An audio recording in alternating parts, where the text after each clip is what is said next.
I think it is changing. It's going fast now. It's expanding. It's going down market. We're giving services that only big companies could have before, which is super exciting. And so, Rod used to use the term we're at the end of the beginning. I do think we're at the end of the beginning in the US. I mean, we're still not that far. I think it's like only 20% or around that number of small businesses are using cloud accounting as a GL, which, blows your mind when you consider the Southern Hemisphere is over 50%. So we're right at the start. There's so much innovation too happening all over the workflows when you look at all the cloud apps that small businesses can now access.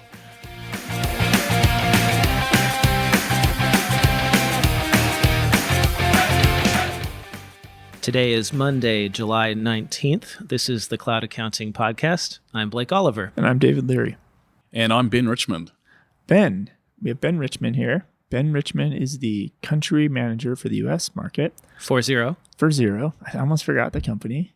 The last time we had you on, we were actually at XeroCon. That's right, in San Diego. It seems like a very long time ago now. And now we're sitting down face-to-face again at the Accounting Salon 2021. What's happened in Xero during this time?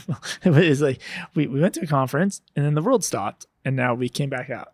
A lot's happened, so I had to write a list. But this is, like you guys, this is our first trip back out in the field, visiting people. But no, lots of products come out. I know you guys have spoken a lot about that on the show.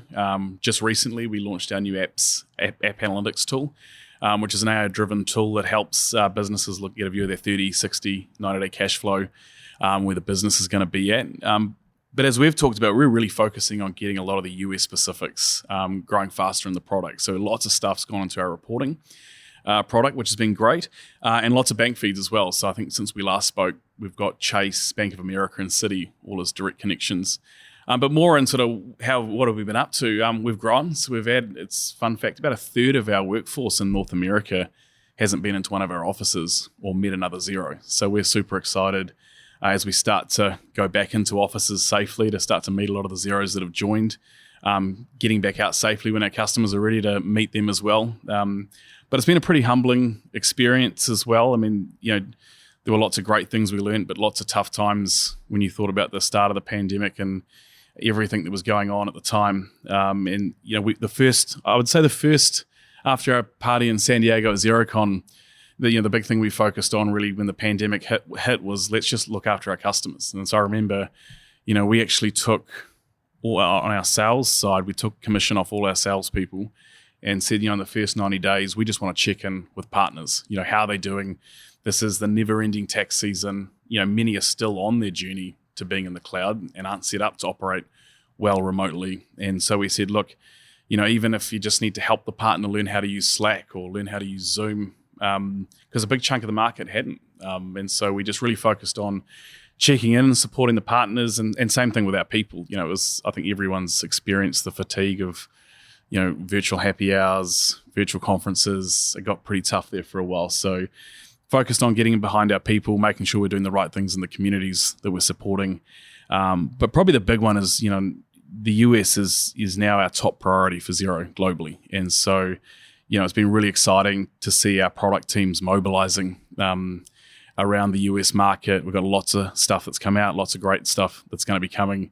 And that's a mixture of everything, the innovation coming in the product, but also making sure we get the basics right, because the basics are super important to make sure that everything's humming so you can get true access to that innovation. So lots of stuff.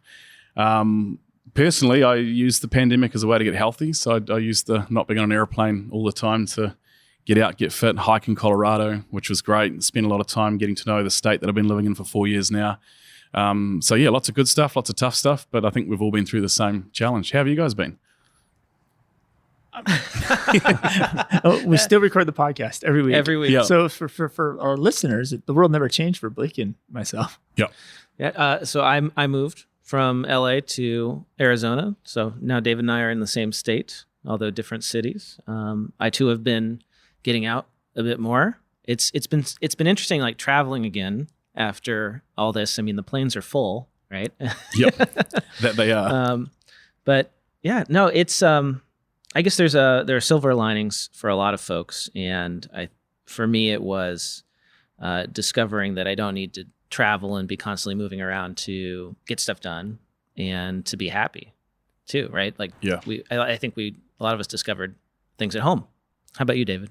I think I learned about supply chain management mostly than anything. I took on a big remodeling job and I got to really see the impact of shortages of lumber and chemicals that make paint and labor and all these pains that, accountants and bookkeepers are having, just staffing, getting staff. And that's a big topic here at the accounting salon. Like I'm seeing it across every business. Like nobody can hire people. Yeah. So Ben, you said that a third of zeros in the U.S. have not been to the office. Correct. So you've continued to grow. We did the usual thing. Like at the start, we paused and checked in with customers and people. But then after that, we saw growth coming through. I think people needed to get into the cloud, get remote setups working, so that they could grow. And so we turned on the hiring again and started growing the business. And then got to a point where now, we've got all these zeros that are going to be over the next. We're not going to require anyone to come back in the office in 2021 up here in North America. But we know we've got people that want to, for their mental health or the extroverts like me that want to get back into an office safely. So we're going to open up, and there'll be lots of zeros that we actually haven't met. People we've been working with now for 16 months, and I couldn't tell you how tall they are or any fun facts. So are you going to continue to recruit in the Denver area, San Francisco area, or is it open to anyone across the U.S.? That's been a thing that a lot of accounting firms have discovered, is they can work with staff anywhere. Yeah, I think it's a similar challenge. I saw a stat this week while I was traveling. So 95% of people are potentially thinking about a career change, which is the most dramatic one I've seen so far. But it is happening. There's lots of growth, lots of new startups, and so people are looking for talent. Talent's a hot commodity. And so you got to look after your people. You got to reconnect them with your purpose, because it's a very hot job market right now, and so we're feeling the same challenges and pain. But I will say, we've learned a lot through the pandemic in regards to where we want to hire people, remote work. We're a technology first company anyway, but we've started hiring in much more places than we were. So we obviously would love people to be in the hubs that we operate. But, like for instance, we had Letitia Carter join us recently, came across to run our head of partner services, and she's based out of Atlanta. And we've everything from leader roles to certain frontline roles we're allowing to be in the States where it makes sense. I think it's what people are looking for. And if you, in this environment that we're in, we're seeing some examples of companies that are really going out trying to force people back into the office, and accounting firms. Yeah. And you will risk churning your people. There's lots of opportunities out there, and I think we have learned that we can do this. And so I don't think we're going back to the old way of doing it. How do you go back to a hybrid way? And I reflect, I'm originally from New Zealand, and we watched them go into lockdown and sort of eradicate the virus and then go back. And it was sort of kind of a shame because we watched them go back to a 2019. Essentially, New Zealand did 2019 and 2020.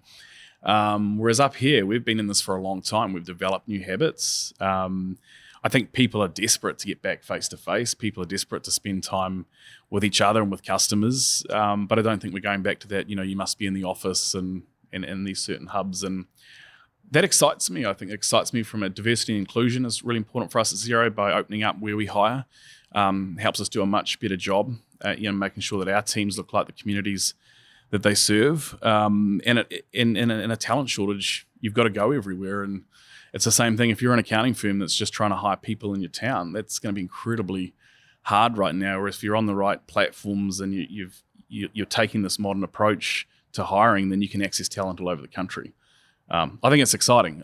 But I know a lot of people are going to learn the hard way because they're going to try and force people back. And that might backfire. So that's one of the changes that the pandemic has wrought upon the accounting profession, and in particular, CAS practices or outsourced accounting practices. I know that you're talking, the Xero folks, you and the Xero folks are talking to firms all the time. So what other impacts have there been from the pandemic on the profession that you've seen? Yeah, I think burnout is the same thing that most professions are seeing at the moment. But we saw 2 extended tax seasons the never-ending tax season. It was kind of interesting. I think during the first wave of the pandemic, we saw our partners sort of go into survival mode. They had to figure out how to finish a tax season while also figuring out how to go to remote. And I think we focused on doing the easy stuff first, right? So for those firms that hadn't got, we're at the accounting salon. This is the leaders of the industry. This is sort of further down in the mass market where they're on the journey still. And for the firms that have made this change historically, they know it's not an overnight flick of the switch. And so for many of those firms, they had to start the process while also trying to figure out how to do this tax return season. And so many of them got the easy stuff sort of first, the communication tools, video conferencing. A lot of firms didn't even have laptops for people to work from home. So they had to sort of work on the basics. I think what we're seeing now is they're now going, right, we now need to get the hard stuff done. Is our practice fully set up to run remotely, to deliver services to clients remotely, interact with our clients remotely? And so I think we're seeing an acceleration of that. I think the other thing we learned, we saw it in research data before the pandemic that, we asked small businesses who should give you these type of services, helping you understand where to grow your margins on the product that you might be selling. Where are you going for that now? What was scary was the common answer was, it might be a friend. Sometimes I ask my customers. TikTok. Yeah. Who do you think should be that person? And the lion's share of the small businesses said, something my accountant or bookkeeper could potentially do. You interview the other side of the flywheel and they would say, well, we could provide those services, but do small businesses really want that from us? So we've got this marriage we're trying to create that I think the pandemic just put a massive adrenaline shot in. And what I mean by that is all of a sudden the PPP came out, it was rushed out, which we had to do because we had to get that out fast. And then the rules sort of rolled out and refined over time. And so you had small businesses that weren't getting it, that probably should have been getting it. You had small businesses that didn't know how to get it. And there was this big run on the accounting profession got put under a lot of pressure. And to not only was this tax season here, they had customers coming to them going, should I get the PPP? How do I get it? Can you do that for me? And then how do I make sure I meet all the requirements around being compliant with it? And really, when you unpick what those things are, that's starting to become a proper advisor. And because should I get the PPP? Well, let's have a look at your cash flow outlook. And if we're going to do that, let's start getting in a regular rhythm with that. I need access to your records if I'm going to be able to help you prepare for this. If you're going to be compliant with it, we're going to have to be doing real-time accounting to make sure that we can send it through. So I actually think, I look at it as, but this has made potentially where CAS, client accounting service, would be in 2025 just became 2020. Although I say that saying's old for me now because it's now 2021 and we've moved forward fast. Yeah, because it's been a decade, right, of accounting firms saying we can't move to the cloud, we can't use cloud, we can't have our employees work remote. And then in a 4-week period, they all figured out how to do it. Exactly. And then on top of that, they're like, we don't have to do advising. And you're like you just said, well, you were doing advising and cash flow planning and when you're helping people with their PPP loans. It's just interesting that it took a pandemic to get these firms to change. But I also think that these changes won't go back. It's not, you're not going to stop helping your clients, right? So like these might be here to stay. And even if it goes back for some firms, enough are going to have it stick where it's a big shift. I saw some stat that only a few percentage points of U.S. workers were fully remote before the pandemic. And now the numbers are looking like it might be 20, 25% after. And that's a substantial chunk. And this is knowledge workers, right? So imagine now there's, a fifth or a quarter of professional people are able to work from home. You could have a whole career remote, which you couldn't really have before. You had a trade-off, right? I'm not going to get promoted. I'm going to get stuck in this particular role. I can't be a leader if I'm fully remote. But I think now people could do that. Yeah, I think we often talk about the challenges of it, but I think there's so many benefits to that. When people need to move to be close to their parents, for instance, as their parents get older, to look after their families or those life-changing decisions doesn't mean it needs to be hugely impactful, destructive to your career. The other interesting thing I think is kind of fascinating is sort of as the CAS movement, client accounting service, sort of expanded, a lot of the firms found it easier to start with the big clients. I can talk to my big clients about this, and we saw the big firms really moving into this space. I think the pandemic really accelerated CAS services coming down market. Small to medium-sized practices are now going, I can actually build a service offering like this for a mom and pop shop. And if you're on the right platforms and you've got all that your workflow's right, you can give the same level of service, advice, and support to a small business that might not think they can afford it from you. or to a client that you previously could only do on a really big client. I think that's exciting. So we're seeing that come. That one gives me chills because, we always talk about the small business being the backbone of the economy, and it's a huge part of the recovery as we look at the amount of people who've left their jobs and turned their side hustle into their main hustle. So you got all these people running in to start their own small business, and as we all know on this call, it's not as glamorous as often you think. I can be my own boss, and then you realize there's a lot of work that goes on under the hood and a lot of weekends that you end up spending doing the bookkeeping. And so our big thing is, how do we help get, we looked at most small businesses won't get on proper accounting software until the sort of 12-month mark. And one of the big changes we made since we last caught up was we opened up the limits on our early product, the first tier product, so it was unlimited bank transactions could go through it. And that's $11 a month. And so the idea was, how do we help get small businesses starting right from day one on accounting software that can grow with them at a price point that's relevant for them. And the other thing is, like, get connected with an advisor from day one as well. Like, let's not, the markets, the growth is insane. There's technology trends and consumer trends have been accelerated through the pandemic. And so you need a team around you, and you need to be on the right stuff from day one. You've got to know your cash flow. And who knows? I mean, we're still not fully out of this thing yet as well. So there's a few bumps that could hit down the road. And so our big thing is, like, do it right from day one. And speaking of cash flow, that is one of the highlights of Xero Analytics, which is a new, what would you call it? It's a packaging up of some features you've been adding into the product, the business performance dashboard. But now it's like, this is the release, right? It's out.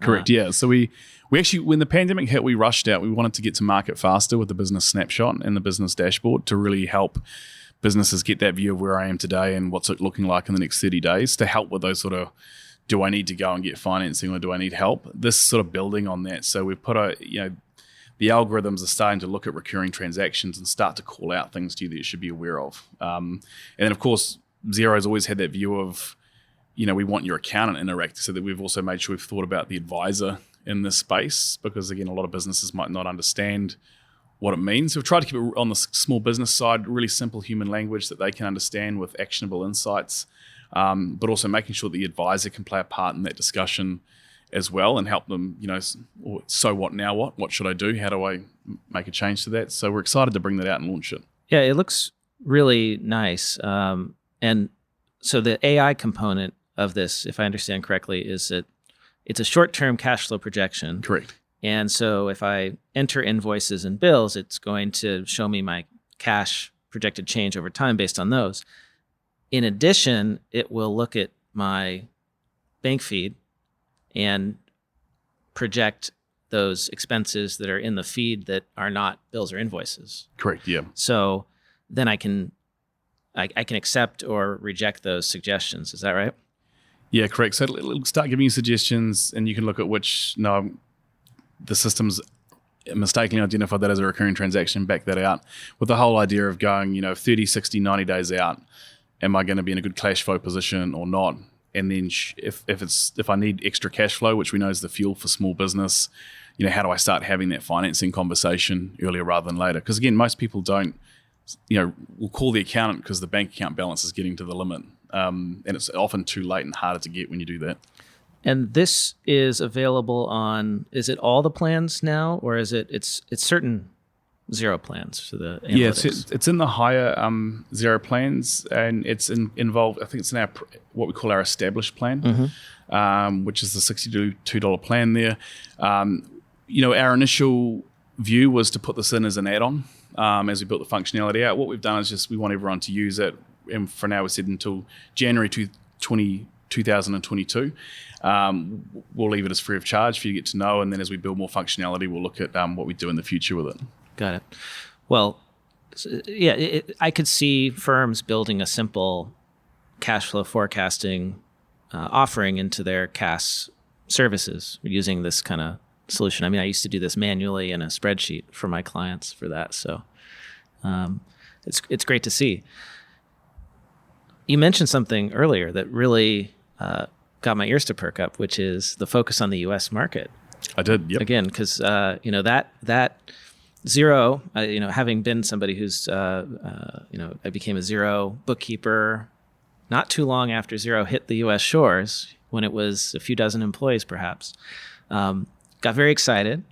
And then Xero kind of pushed hard, but then pulled back a bit, it felt like. So you're telling me that... So are you scorned by this, Blake? Are you a little... do you feel like this is a rebound relationship? Well, you also alluded to it, Ben, which is, coming from New Zealand, Australia, the U.S. market's very different than there. I mean, like one of the big differences is that here people don't engage with an accountant for a year or more after they start a business. Often, it's only after they've got, say, 12 months of transactions and they need to file a tax return that it happens.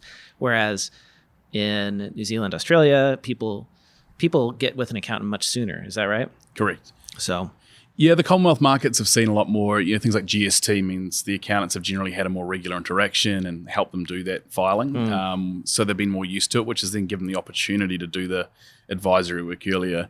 So I think it's a mixture of two things. Like, we were very early born in the cloud. We sort of saw ourselves created the category, grew through New Zealand. So we're the leader in New Zealand, UK, and Australia. A mixture of two things. So coming into the US, we're pretty open. The complexity of compliance here, and we took a lot of time to get that right. From my perspective, the magic of what we're trying to do, the challenges for small business, the opportunities for the advisors that support them are the same. I definitely think the trends were behind. I think, again, advisory has been slower to adopt at a sort of mass market level in the US. And having said that, I met people like Kenji out here from Acuity. Was one of the first accountants I met when I landed 4 years ago. And I think I've seen way more advanced advisory and technology shops coming out of some of our partners in the US than I've seen in some of our Commonwealth markets. I think at the Commonwealth level, you've seen a lot more mass adoption of doing accounting in the cloud, interacting with the client in the cloud. But I do think we have some of the leading firms in the world here. The challenge we now have is how do we, so we've focused really heavily on, over the last few years, let's get the basics right in the product. We know that great accounting software and automatic bank feed is now an expectation. So how do we make sure we've got high quality bank feeds, and we've done a lot of upgrades in that space and getting the big ones like Bank of America, Citi and Chase coming on board as well. Things like reporting. We've had we're back to sort of quite a regular cadence of release coming out now with specific US reports and things like US date ranges. And so there's more stuff coming in that space. But also it feels like the time's right now, that we are seeing, the type of firms that are reaching out to say, hey, we want to start building a CAS practice. We're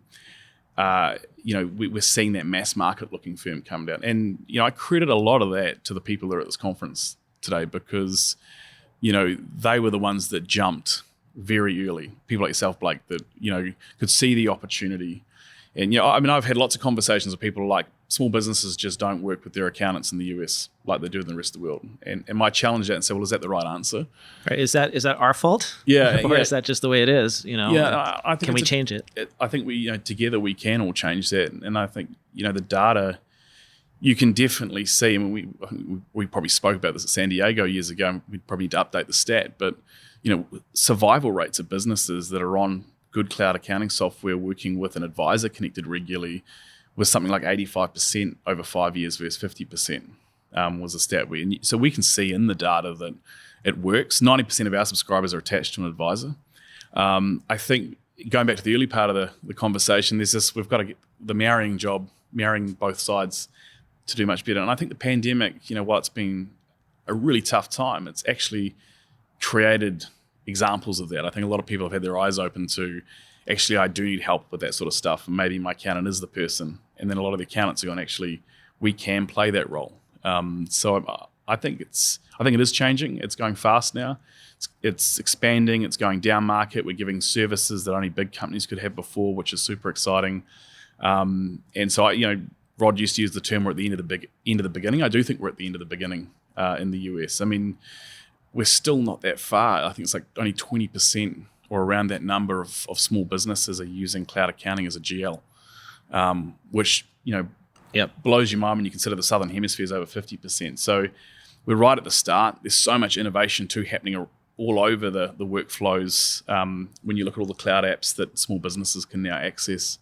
And you're seeing the consolidation of those apps as well because there's more on it as we simplify workflows. So I think it's going to be a really As we come out of the pandemic, I think a lot of our partners need a bit of a breather, and I hope they're having a great summer break. But you can feel it in the conference here. We're going to see it next week at Engage.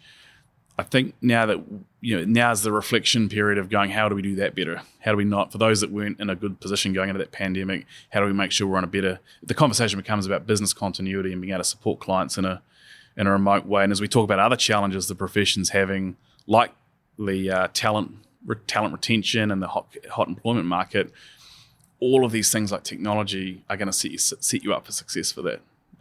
So I think it's an exciting time. I mean, accounting's never been so popular.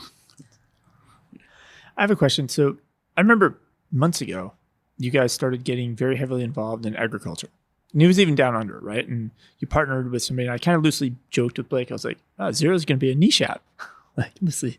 And last night, over a beer, you were mentioning like some of the stuff you're doing with farming and agriculture here in the States. And I'd love for you to expand more on that, like what you're doing, what problems you're solving, how they're connected to cloud in general, farming. Yeah, absolutely. I mean, I think that was the awesome opportunity of the cloud, right? We were going from one size fits all desktop software in a box to I can build a technology stack that's got best of breed software doing what they're experts in. So, the Xero software, we're not experts in, building cropping tracking, but there are other people out there. But a lot of that industry specific software, they're not experts in building accounting GLs. And so we can all focus on what we're good at and have these integrated technology stacks. And so, we've been a few years now partnered with a bank called Farm Credit Services of America in the Midwest, and they're advocating for financial literacy in the sector. And so now you're seeing farmers that can have production information coming off the tractor on how much grain you've harvested, and that farming app Figured is pulling from a commodity website which live values the crops you've got on hand, which is then updating the balance sheet in Xero. So you've actually got, if you think about it, the connection from bank through to Xero, through to industry-specific app, through to the hardware on farms, as we sort of see the Internet of Things move.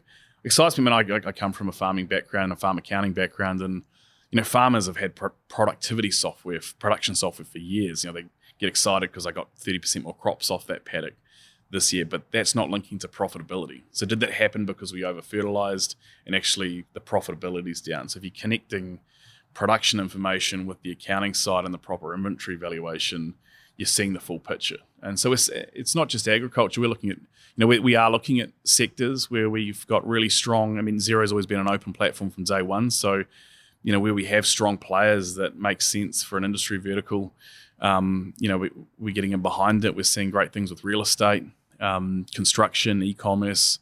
And again, the accountants are critical of that because small businesses need someone that can go, hey, I can help you understand this. I'm now specializing in this sector as an accounting firm, which means I now understand the apps that sit in that sector, and I can build you the right end-to-end technology stack, which, for a lot of farmers, that's a tough thing to put together on their own. So it's a massive opportunity for our partners as well. Where do you see kind of the next steps for Xero, and especially in this new world where everybody's becoming a GL? The banks want to be a GL. You have like Shopify invested indirectly into an accounting firm. LegalZoom bought a bookkeeping firm, just went public, and they're going to start offering bookkeeping services. You have Netflix is training accountants. They're training people to become production accountants and bookkeepers on movie sets. Like everybody wants in this space. Like, where does Xero fit in going forward? Yeah, so firstly, it might sound bizarre, but I find it kind of exciting. So we talk about low adoption of cloud GL. So the more and more people that are trying to create the category, essentially, cloud accounting will become super normal. And so, yeah, absolutely right. We've seen banks move into that space. We've seen other technology players. Look, I'd say two things. We're feeling pretty strong and confident about our position because we were born in the cloud from day one.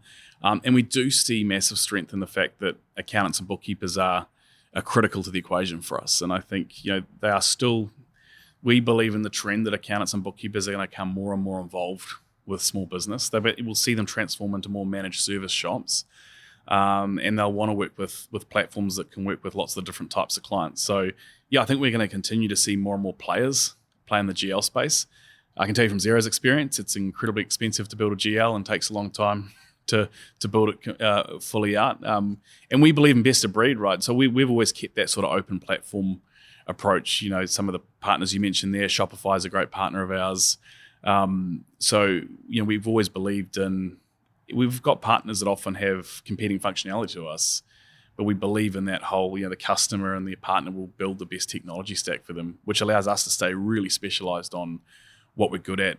The other thing with accounting software, it's all about scale. So, who's going to be the player that can get enough scale? And we're sort of, seeing that with well over 2.5 million customers around the world.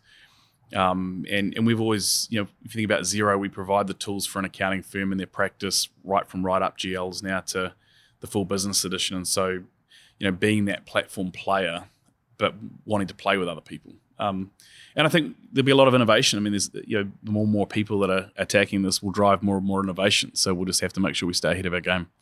So elsewhere in the world, Xero is not just a GL, it's a tax filing, like full tax software, and also work papers as well. And I think those are the three big things. Am I missing anything else? It's like a real comprehensive solution for accounting firms.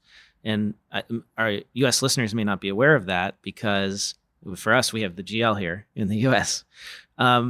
So in your expansion efforts in the U.S., are you planning to make Xero into that comprehensive solution here? Or I guess my question is, how are you planning to grow? What is your strategy?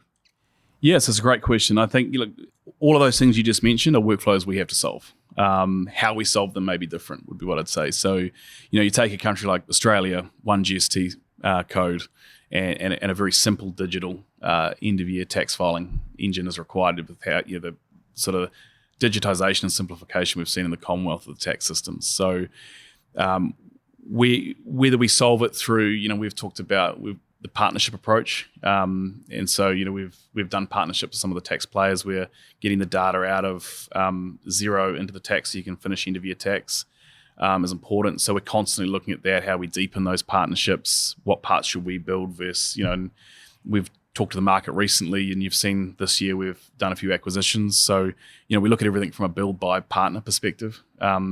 But we have to solve all those workflows. So right now we're really focused on making sure we get the core bookkeeping solution working really well for small business and bookkeepers and accountants that are supporting it around that cash practice side. And then as we scale up, we'll just keep expanding out and solving more and more of those workflows better than we currently are today. The US, if you think about it, it's funny. I said there's sort of all of those prongs of workflows are enormous companies when you think about the US. And so taking a best of breed approach, and it may not be, even though we might have built that in another country, it may not be the right approach for here in the US. We might be better to partner with a smart player that wants to do their piece really well, and we'll do our bit really well. So looking to accelerate in all those avenues. So if I am a US bookkeeper or accountant and I'm looking to build my bookkeeping or client accounting services practice, why should I partner with Xero as opposed to someone else? Great question. Firstly, so we like to get along right alongside. So I'd say we're a true partner. We want to make sure you've got the right tools to run your practice. We believe in the connection of you to small business, and so we want to help you grow.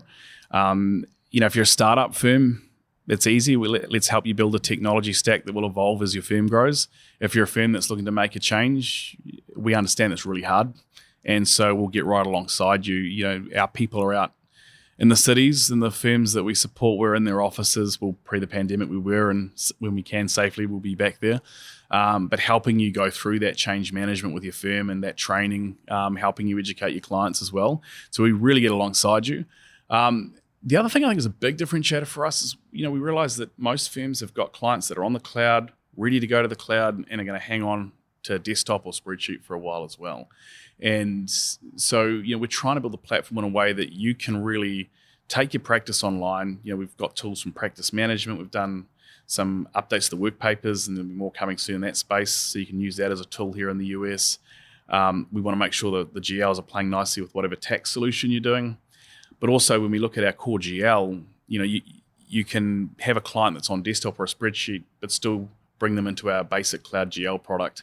And then when they're ready to upgrade, move. So we want to be the GL platform for your firm, and we realize that some clients may be better fits for other end user products. Some clients will hang on to that spreadsheet until till the day they finish business, and that's fine. And we don't want it to hold you back from getting a consistent platform. It's easy. We were born in the cloud. I mean, it's easy to use. We try to keep it human for the small businesses, and make sure. I always said accountants that we also want to make you understand how your practice. So like practice management, for instance. Do you know which clients are profitable? You tell me that you do payroll at a low margin, but it's a really good way of making sure the tax return client doesn't leave. Well, what margin are we getting? And is it actually reducing churn on the tax return clients? So we want to make sure you're actually running your practice with those. Some of our tools will help you get those insights. I'm doing a big client group here, and I give David his Schedule C for free because Blake spends a lot on the podcast books with us. Okay, well, what is the margin I'm now making off that client group? Is it profitable? And it's kind of scary how many firms can't answer those questions. And so we think if you want to be a great advisor, start with doing some advisory practicing on yourself as well. So yeah, true partner, we keep it easy, built in the cloud from day one. And look, we're just at the start, and we've got lots of product that we're going to roll out for the US. And we truly believe in the power of accountants and bookkeepers and what they'll do for small business. So yeah, come on, let's get together and do this. One last thing that's kind of current news. And it might have been this week, and we haven't done this week's episode yet of the news. So this is like a preview of the news or post view. I think one of the articles I saw, or the headline, Xero is powering Liberty Tax, or there's a relationship there. Can you speak to that a little bit? Yeah, absolutely. So they've chosen us as their preferred cloud accounting software provider for North America, so both here in the US and in Canada.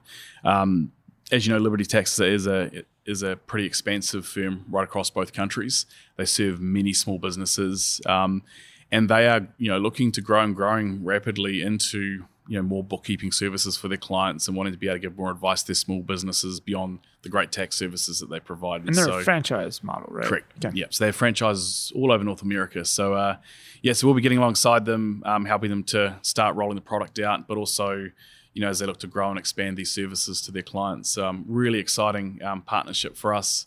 We've had since we spoke with, Car Riggs Ingram has expanded its partnership with us in the CAS space. We saw Keiko come on board with us for agriculture. Adams Brown & Co. Partner with us around agriculture. So there's been some, pretty exciting big name firms that are joining the Xero in rolling Xero out, which is exciting, particularly in the CAS space. I think it's as we talked about, it's growing pretty rapidly. So Ben, we've taken enough of your time today. I think, when are we going to get to see you again in person? Well, yeah, I wanted to leak some exciting news, and I was thinking the other day, we really need to get out there and tell people when XeroCon is going to be next. And I was sitting on the plane on the way down here, and I was like, what a better place to sort of leak that news. And at the accounting salon, it is it's a very innovative conference, almost like an unconference. It's more about collaboration and sharing, and it's a very family environment as well with some great people. And so these are the vanguard of our profession. Many of them have been a lot of the people that backed Xero from day one. And so I thought, what a better place on the Cloud Accounting podcast and at Accounting Salon to announce XeroCon. So the big news is we're coming back with XeroCon in May next year, in 2022, and we're going to be here in New Orleans. And so we have got a massive lineup of product that we're working on for the market, and we want to be the biggest XeroCon we've ever had here yet. So we've got a big drive for May 22 in New Orleans. So you heard it here first. I'm looking forward to. We'll be catching up. Well, hopefully we catch up before then. Actually, it's next week at Engage we're catching up. So next week. So we'll all be at AICPA Engage, and then we'll definitely see you in 2022 in New Orleans at XeroCon. Well, it's May, so usually we try to do the accounting salon in May in New Orleans. So we might have to bump you if you overbooked on us here. Well, we could find some way to flow it, just turn it into a really good long party. We could flow it into, make it a week-long event. Well, Ben Richmond, head of Xero here in the USA, thank you so much for joining us, and it's great to see you. Great to see you too. Thanks, guys. Yeah, it's great to do this face-to-face and over Zoom. Awesome.